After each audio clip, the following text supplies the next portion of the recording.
how should I introduce the boy? How do you spell Toronto, Tox? Drake. Drake, the man That up sound like north. B-I-C-K. No, that's what DJ Khaled said. We're gonna get on DJ Khaled. Oh. Yeah. Put that lower it so I can introduce him correctly, Tox. Lower it.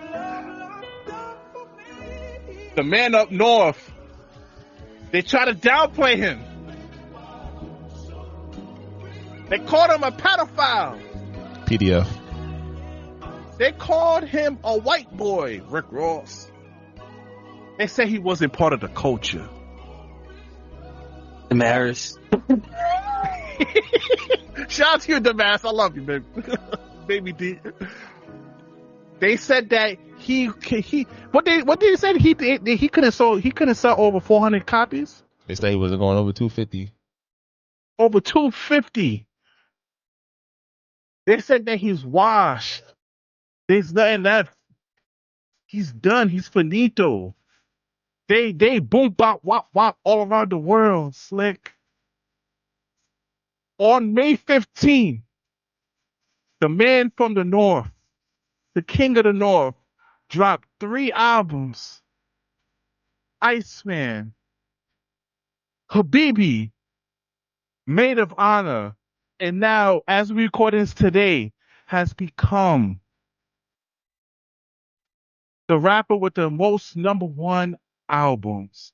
And the first rapper to have to debut 3 albums, not #1, not #2, but #3 as well.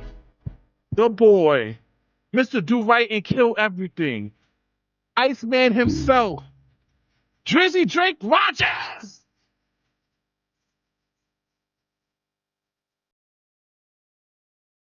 All right, fellas. I'll let y'all go first. And Tox, as Tox is a former TDE affiliate, and we had some battles here on the platform. Wait, do you want Slick to go first, Tox, or you want to take over from here? Damn, I think you should go first. That's your Nah, job. no, I'm the loyal one. I'm gonna cry. So You cried over why? Cried over next month? Why? Nah, we've been through a journey. Anybody who listens to this podcast, we've been through a journey here. Go ahead, Tox. He dropped 3 albums, as always. I wasn't feeling them at 12 a.m. Actually, I wasn't feeling them off of the fucking live stream and off of 12 a.m., 1 a.m. listen. But, after listening to them, he delivered. Nah, we not letting you get off like that. I'm just saying, the boy delivered. We could get into like some spotlight songs. I'm not gonna. It's 3 albums, 41 songs. We can talk about that all night. Because it's documented. If you check out our Patreon, where she at, you wasn't jacking it at that moment. Nah, for sure I wasn't jacking it, but this was 12 a.m. 12 a.m. Right, man. So give us a review of your album. What's some of the strengths, the weaknesses? What would you like to see change? You going to start off with Iceman first, or you want to start off with the albums? Let's start off with Iceman. Let's do album at a time. So we'll just talk about Iceman, then we'll go through DBT and Maid of Honor. All right. Yeah, I don't think there's a skip on Iceman. Let me see. I'm looking at it now. I don't think there's a skip. He curated this album pretty well. He's spitting too. He rapping. Come on now. He's definitely he's the king of intros, and he's probably the king of hooks.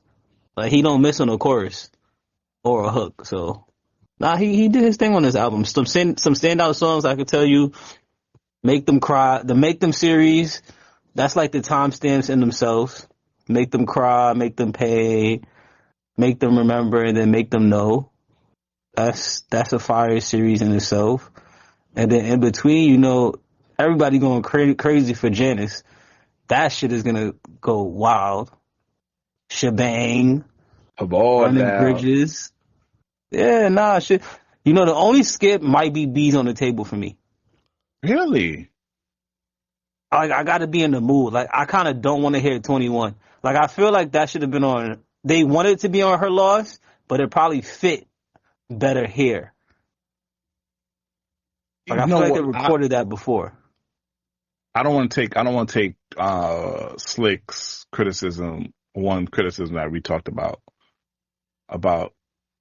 Can I say Slick, or you want to say Go ahead. Nah, he could go though. Let him go. what you call it? One of the stuff that Slick said that I kind of agree with. This is not a shuffle album. You can't play this and put this on shuffle.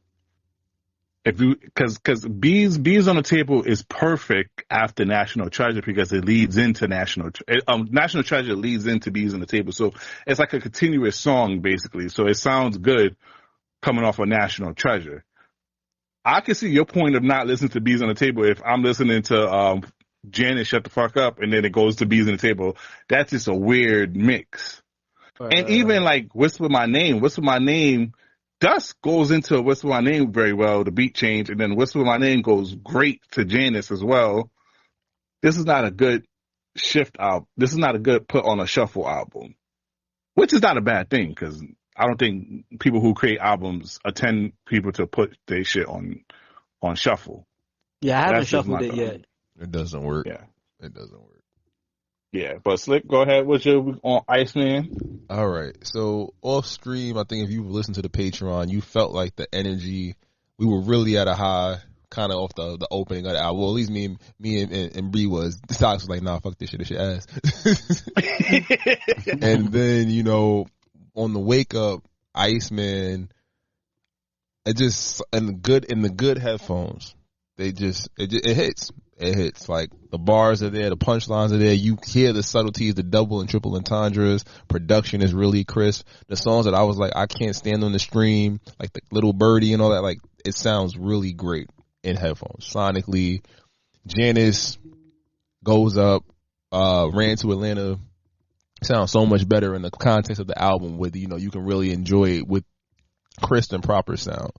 What really should surprise me, I'm not going to glaze Iceman too much, because like I said, I've said it, like it came out for me, it was like a 7.8, it's like an 8.4 for me, and I think it's right there. Well, you know how much I revere that Wale project from the end of last year. Like, it's right there with me in the sense of like how much I'm enjoying it in like two different pockets. Like, I feel like Iceman is like that. All right, yo, talk your shit. You feel how you feel. You acknowledge all that went down, but I'm giving you bars, and at the end of the day, y'all gonna pay me. So y'all gonna pay me for my shit. Like, Drake's like, I'm gonna get this bag, and then now y'all want to run it back. Just know we here. It's a different ball game. What really surprised me is how much I enjoy Maid of Honor, and I didn't at first. I didn't. It was a weird listen because I didn't know where I was going with it. And to the fact that I enjoy Maid of Honor a little more than Habiti is really surprising to me, because I can't. Whole phase go up, like Cheetah Print go up, BBW go up, the Popcorn song goes up, and I'm just like, wow. These shits on first listen, you're like, eh. But then I played that bad boy in the gym, and I was like, yo, he did it again. I think where I would have appreciated just, a little more refinement is probably in Habiti, and I got to give it a few more spins. It's not bad, but I just feel like there was more room for, like, you think R&B Drake, he has such highs on his R&B catalog, and we just came off of Triple S. I'm just like, okay, like classic, everybody's gonna love classic. WNBA, smooth. I was just like, I don't know. I feel like I'm missing that one from Habiti. Yeah. But all in all, I think out of like for him to drop 43 songs and just knowing, I think I'm just double back real quick, knowing just going to Iceman, how many of those songs we had heard some iteration of, whether it was streaming, whether it was plot twist, whether it was, off a leak, whatever it may be, for him to repurpose and repackage it and organize it in a way where like you don't care. Cause I'm pretty sure I got an MP3 of the OG National Treasure somewhere, and I'm like, I'm good. Oh, yeah. Even though we didn't need the beat switch. I would like to say bullying works. We bullied the shit out of him for Janice, because now a lot of people know that's just how I feel came transform into Janice, and we bullied that nigga on episode 3 because we said that shit was trash. To the point he remade that whole song. So bullying works. And bullying works for National Treasure. I don't know if bullying really works for National Treasure, because I didn't necessarily have a problem with Press's verse, but I know a lot of people are not familiar with Canada music or how the Canadian sound, so I don't think it would have went over how Pressa raps. So I'm okay with the National Treasure change. Now, Iceman is a classic, man. It's a classic for many reasons. He finally gave you guys what the hell y'all been wanting from him, even though he has never done this before. Because one of the biggest critiques on Drake's career is, yo, just give us a hip hop album. We don't want none of that singing shit. We don't want none of that little, bad bunny. We don't want, we don't want none of that New Orleans. We don't want none of that. We just want you to rap. He finally, even though I never understood that criticism or that want from him, because from Room for Improvement, Heartbreak Season to now, he has always sung on his albums. He has never gave you a pure hip hop album. So off the rip of him giving you guys and splitting up his music like this, it's already a win off the rip. Because now it shows like, yo, if you like me for this, you like me for this, you like me for that, here's an album for that. You don't have to, because he kept trying to build this cohesive persona on his album, and it wasn't reflecting well. And one of the things we talked about, Slick, was he can never have a classic album because he caters to too many audience in his albums. And that was one of the biggest issues on his albums. He finally catered to one audience, and this was great. The only song that I am waiting to transform before I say he did 18 out of 18 is Don't Worry. How y'all feel about Don't Worry? Do y'all like it? It doesn't bother me.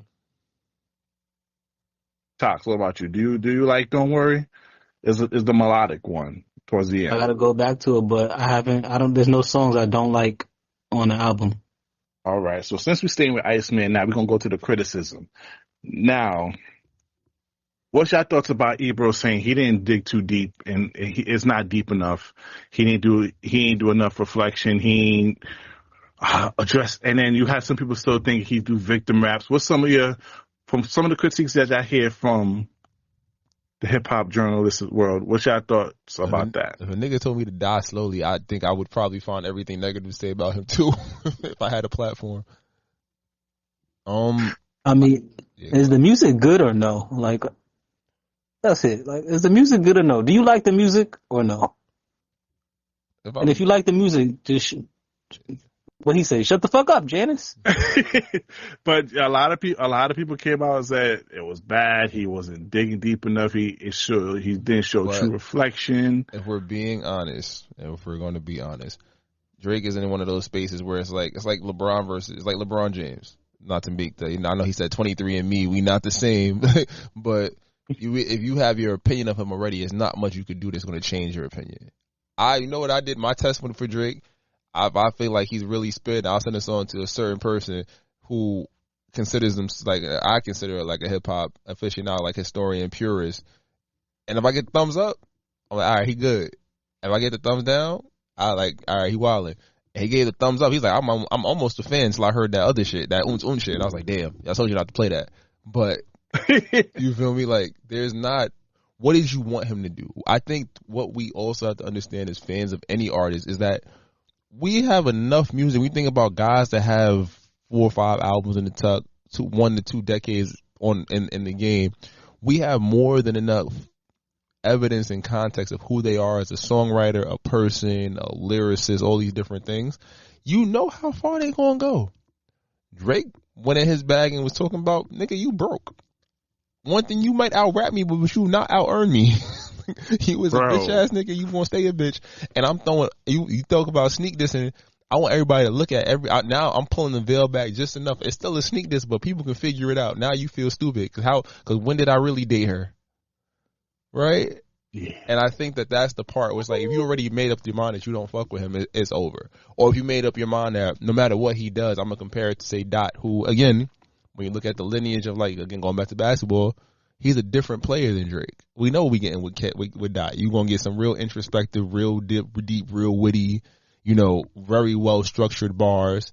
And that over time has been able to escalate to, reaching pop masses for whatever for a good amount of he earned, and you can say that there's this gray area in the last 2 years just because like, oh wait a minute, is there some kind of foul play afoot? So if you don't fuck with the album, that's fine, it's your prerogative. If you don't fuck with him because you don't fuck with Drake, that's stupid. And I love that you said that because, first of all, because there's two things I want to point out. The revisionist history on Drake is crazy, Slick. Because one of the biggest things that I have heard a lot of people said, yo, this is Drake's best album since Scorpion. This is Drake's best album since such and such. Oh, I miss old Drake. I've seen, what's old Drake to you? Champagne Poetry, all these, not Take Care, not Thank Me Later Drake, not Room for Improvement, not Comeback Season Drake. They talking about Drake within the last 10 years is old Drake. And one of the biggest things, because Joe Budden said this is like Scorpion 2.0 type of thing. And I'm just like, it can't be Scorpion 2.0. We was there for that. We saw niggas trash this album. We saw niggas trash Scorpion to pieces. We saw niggas trash Views to pieces. The only album that I didn't really think niggas trash was if you're reading this is too late. I think that's one of the albums that I don't think people had trashed too much. I mean, you don't get the Scorpion comparison though. I mean, coming off of Beef, a perceived loss, and he was talking. Yeah, but people trash Scorpion. Slick. People didn't fuck with Scorpion. I like Scorpion off the open. In Tox, people hated on View, so it's just like the revisionist history I hear about some of these things, and Drake posted it on his story too about the first week comments hate on Take Care. It was just like we go through this cycle with every Drake album. You niggas hate this shit when y'all first listen, then a week later y'all start warming up to it. Then 6 months, I'm starting to hear niggas give flowers to For All the Dogs now. And niggas hated For All the Dogs. That's his worst album, though. That's his worst album, though. No, it's not. Oh, no. That's not his worst album? Tell me what's his worst album. His worst album? Ugh. That's his worst album. That's his worst album. It can't be his worst album. I can't. That's his worst album. It might be. As a Drake fan, it has too many. It has Drew Picasso and Try Our Best. It has a great song. You just named two songs. That can't. I can name all the good songs on there too. That's just polar opposite. So is Certified Lover Boy his worst? Is it better than Certified Lover Boy? No. Yeah, stop. That's it. For All the Dogs is his worst album. I'll put For All the Dogs over Certified Lover Boy. You're wildin'. Pipe down. Yeah, you're going crazy. I'll put that. Champagne Poetry. That intro was crazy. That intro is better than Virginia Beaches. Girls on like the run on Certified Lover Boy was great. It was formulaic. I'll give you that, but I think it was better For All the Dogs. It's a cohesive album, but. There's a couple of songs I would skip on Certified Lover Boy that I won't skip on. I think you're mixing up me saying it's his worst album it being a bad album. Oh no, I never said it. No. Yeah, I know that. It's still an 8.5. No, because the thing about it is I still listen to For All the Dogs every single day because there's a 7-track run of R&B that is just phenomenal.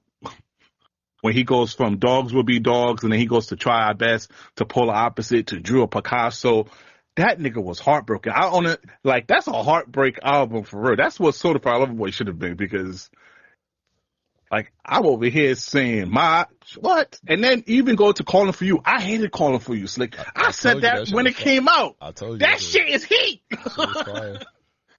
That shit is heat. I'm over here singing Baby M's part. I'm singing Baby M's part. So she was savage. And then you're talking about when he shot at ASAP Rocky and Rihanna. Why you still think I'm hung up over you? That's just not me. Girls just love me. I'm anti, like an anti. And then when he threw the shot at XXXTentacion, shot him in daylight.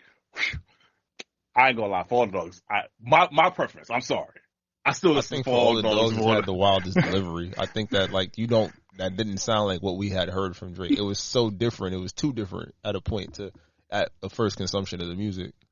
Yeah, but my point was the revisionist history is crazy because there's certain albums I'm hearing people saying are his best album, and I vividly remember people shitting on it.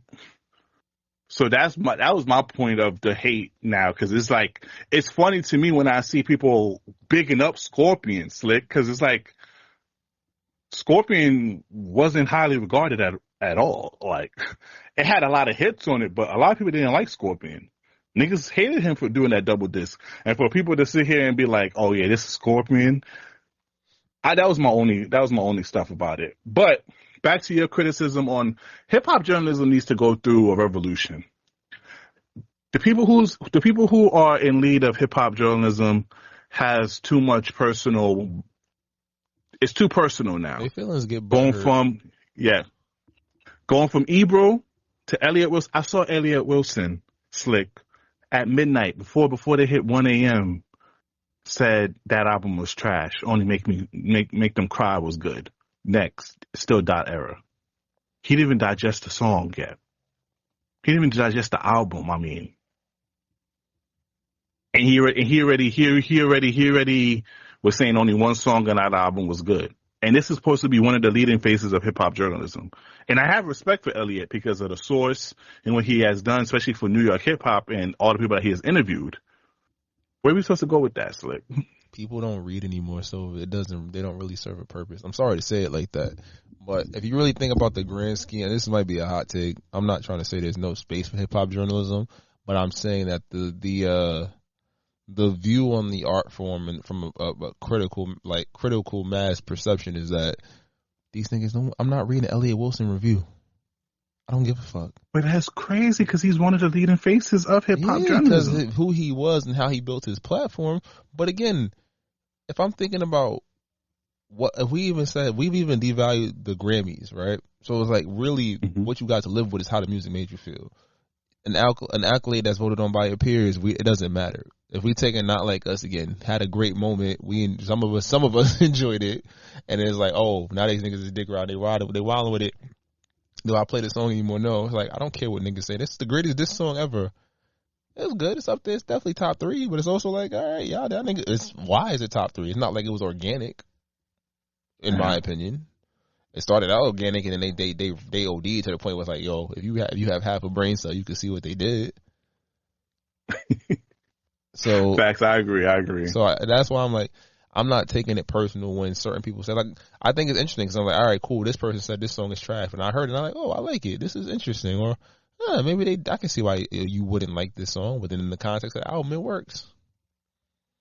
Yeah, and also, I don't know why people are hating on Joe Budden for having a positive review. I think they thought he was going to do it. And Drake told that nigga he could die, and he still said, I love this album. He said we could die, and this is just another day. Yo, bro, he told you, like, which bubbly shaped things that I probably took to the double gate and had her living her best dream while you sleep naked in a lot of state.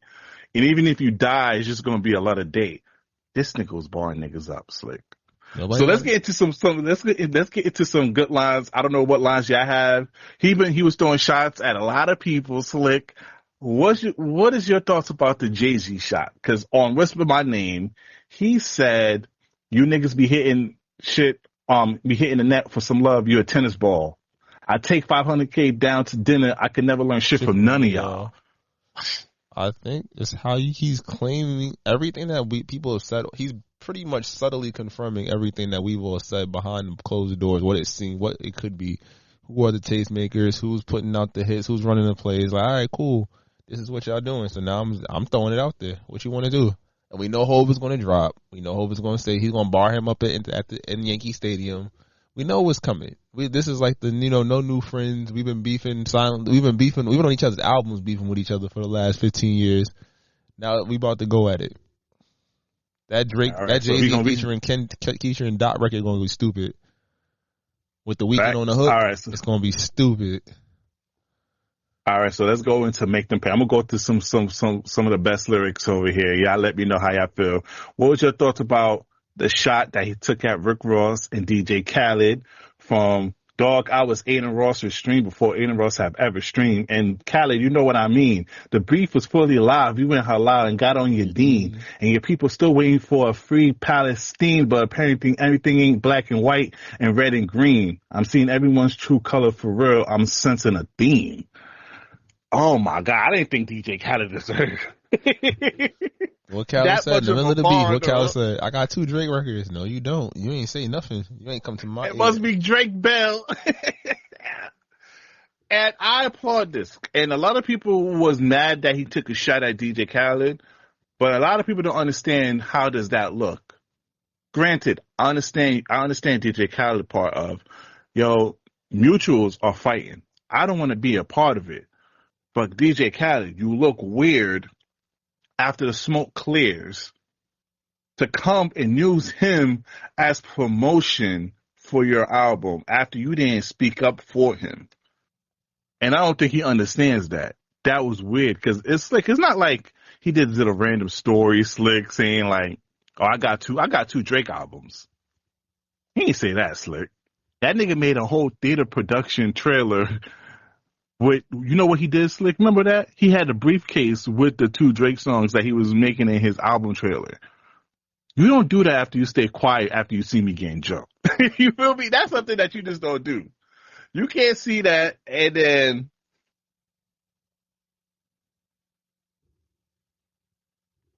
What you got? yeah. So that was just crazy in itself though. But how would you think he addressed everything? No. I think that, again, we know how Drake operates. This might not go well. I think as a fan and just kind of like empathizer with his position, would you throw everything out there? No. I think that the fact that he's kind of going out there, he ain't jump out the window. He didn't do that.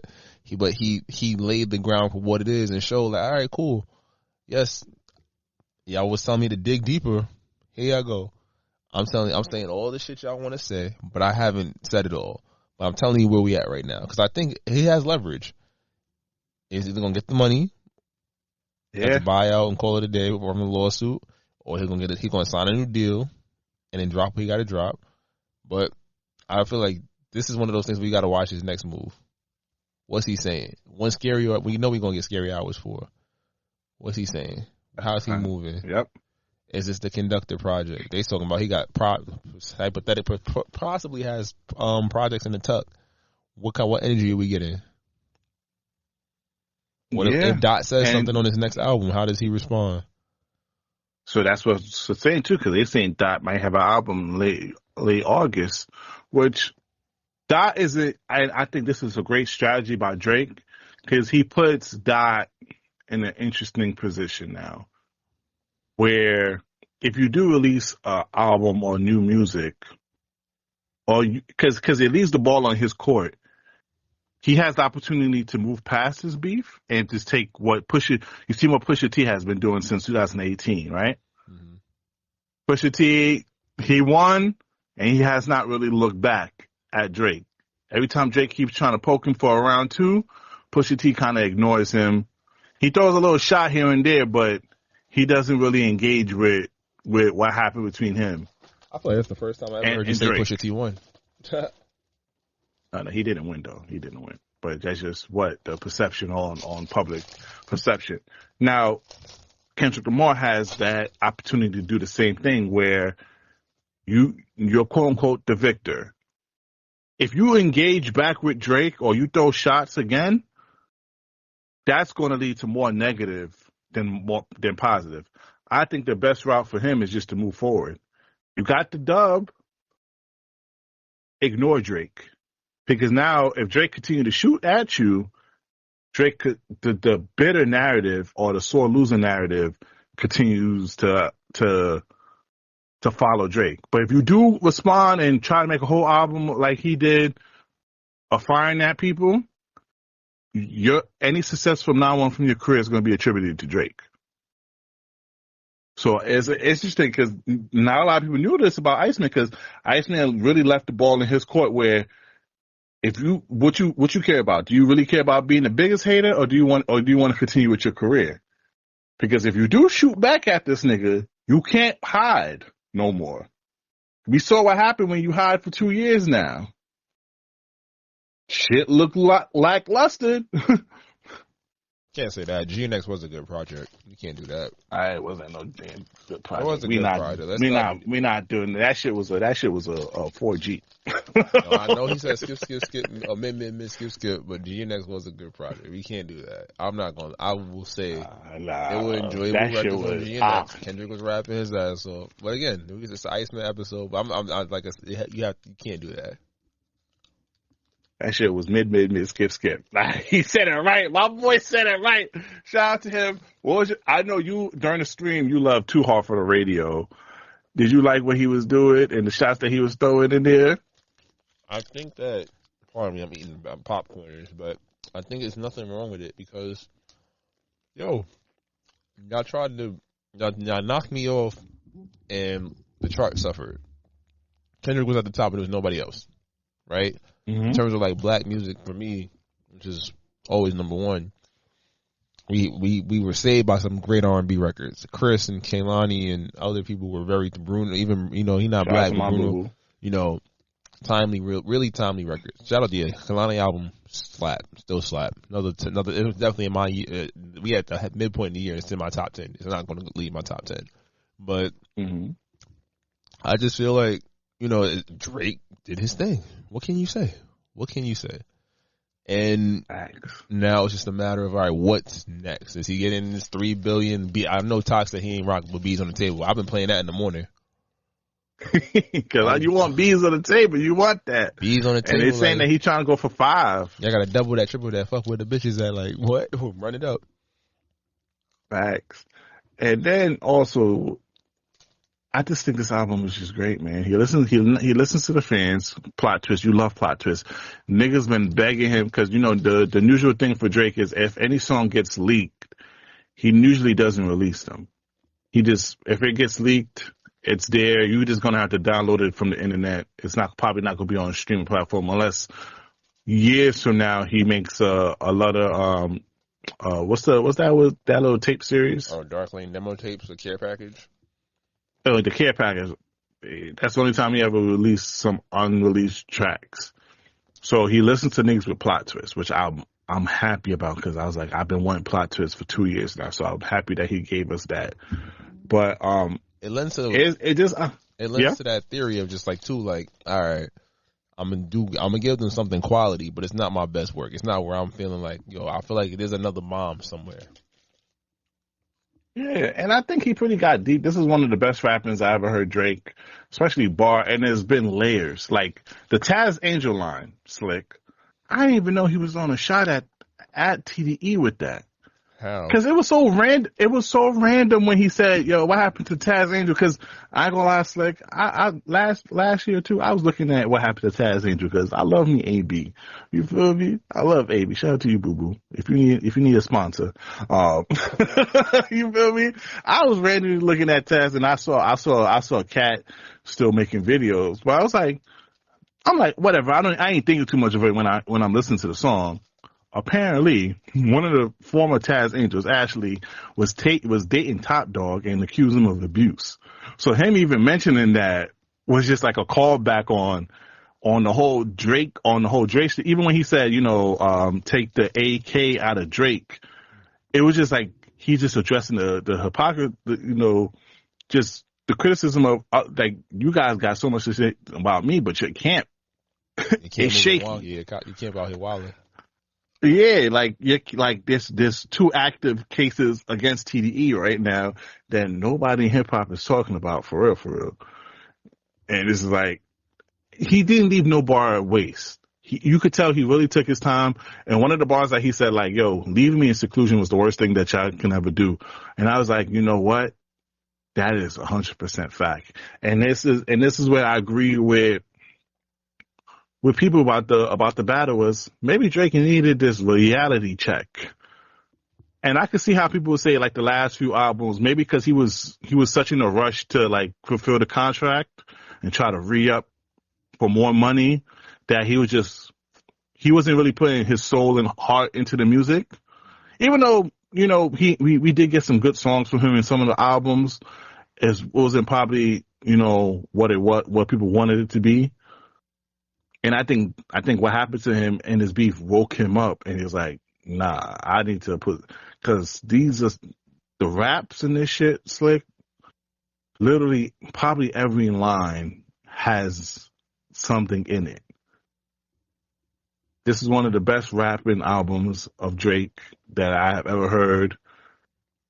I don't know. It's just, for me, it felt personal. I'm like, sometimes you be like, yo, I don't understand how I feel about a situation until a year or two later. So I want to be like, yeah, nah, fuck that. But I'm like, oh, look crazy talking about some shit that happened 2 years ago. Yeah, thanks. Yeah, and you ever have an argument with your shorty and then you realize you got more shit to say you just didn't get to say at that moment? Like, I didn't get my shit off at the appropriate time, and now I can't. How dare you bring that up to me? Ah, you right. Let me go rap right. Let me do a little, write a little freestyle, record it real quick, and put it on the archives. All right, so let's just give a brief before we move on. Let's give a brief. Habibi.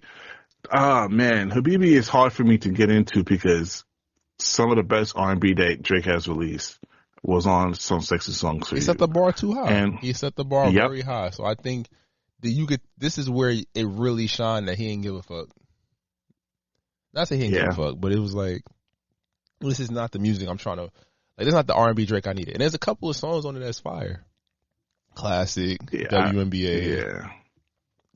This is one of the stuff that, like, he knows that people are looking for these type of sounds from him, so he's just like, yo, here. Like, I could see him like with Gen 5, Slap the City. I could see flashes, especially with the song with Party Next Door, Fort Worth. I could see flashes of it, but I'm like, I could tell you were just doing this because, you know, there's a core group of your fans that enjoy the R&B, which you can't deliver on ICEMAN. Mm-hmm.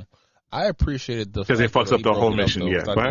I appreciate that he broke it up because I think it's just, again, what do you say? You supposed to be angry and you over here, look what you started.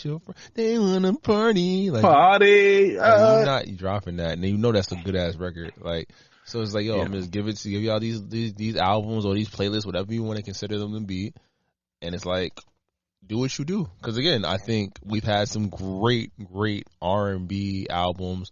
While they gave us a great hip-hop, so emotional, vulnerable album. Like, now it's just a matter of, like, yo, what are we doing? We're going to summertime. Like, I don't want to hear this shit or something, even though I'm well aware it's probably going to be it's going to be the fucking song of the summer. Oh, that shit hit! Like, people just hit me every day, and I'm like, relax. I'm not that kind of guy.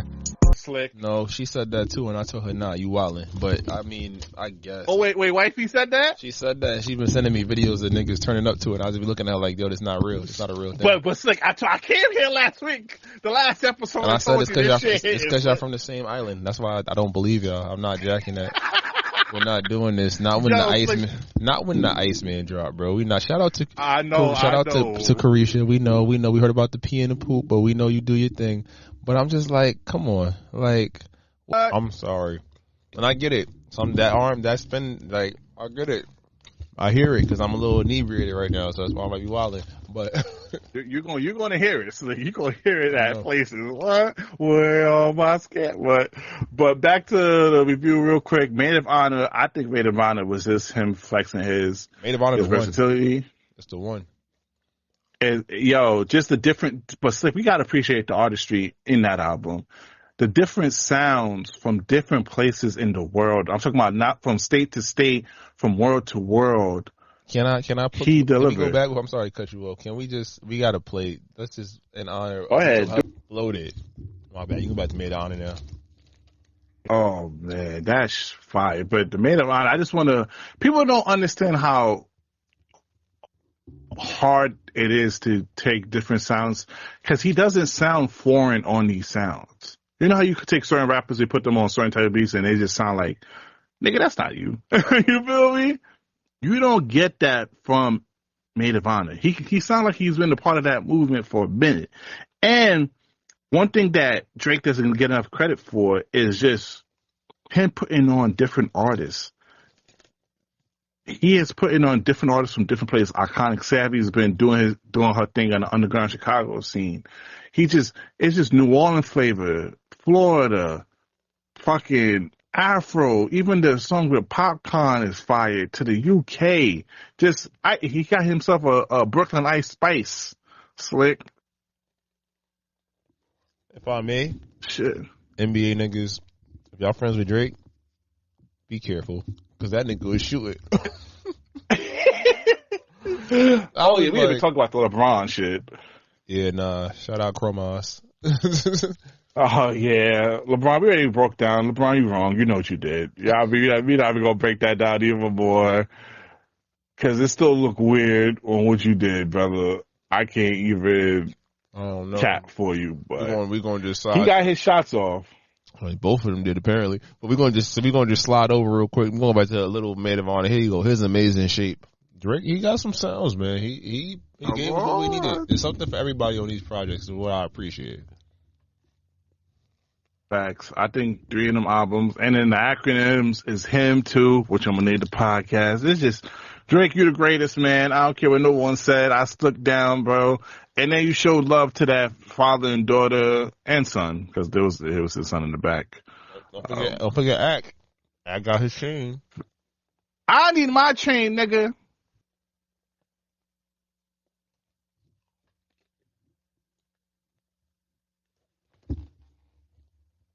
I've never heard somebody call the bird with that much vitriol. Bro, he really like. And let's pull back. I'm not trying to glaze. I just really enjoyed this record. I know the reputation that the big guy has, but I'm just saying.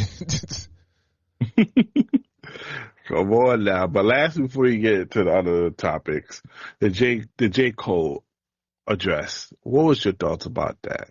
He addressed him 2 times about J. Cole looking for a second appearance from Hove, and then it was just like, nigga, you started this beef, started the ignition. What was your thoughts about that? I appreciated the transparency. He didn't shoot at him OD, but it's like, yo, bro, we got history, so I'm gonna always love you, but I can't fuck with you because how you did me. Like, I get it. Like, we said we was in this shit, and then you basically backed out because you had a second thought, which again, you are allowed to change your mind, but it's like, you ain't even answer my phone call. Like, that's the wildest part. When Joe Budden said, yo, Cole has a problem answering phones, I'm like, that's hilarious. That's a fact. And it's not about just not answering my calls. It's you answering other people's calls, or you talking to other people. You never talk to me. Because what was the biggest thing we find out? He talked to people from TDE. And then you talked to Hove. But the one person you didn't talk to was me. And then you think, so shout out to Maul from New Orleans Mall. He called it, and a lot of people was getting on him for that. And I, like that, J. Cole, I ain't gonna lie, you look crazy in these streets, bro. And thing about it too is, this is what happens when you play the middleman sometimes is, you're sitting here trying to appease everybody, you lost everyone, because I don't think Kendrick Lamar trusts him or respects him. Like, he don't have a problem with him, but he saw how you move, so he ain't rocking with you like that. And then Drake is just like, nigga, you're kind of like the vocal point of all this. If you didn't say the whole Big 3 line, Kendrick Lamar didn't have nothing to stand on to come after us. And then you just did all that. You didn't even answer me. And then you want to go on this interview run. Yeah, J. Cole, I ain't gonna lie to you. I'm gonna need some more answers. You did all them interviews. I need a lot of interview of this because. And then lastly, I know I said it in the Patreon. I have to deduct points for the future, but after talking to my OVO insiders, I understand the play on why he got Future. I still don't like it because he had 2 albums this year, but I get them. I get the reason. I get the strategy of it, and you know, this actually looks bad on Future more than it looks bad on Drake. Because it looks like Future don't stand for nothing, honestly. But this nigga don't take care of his kids. So it's like,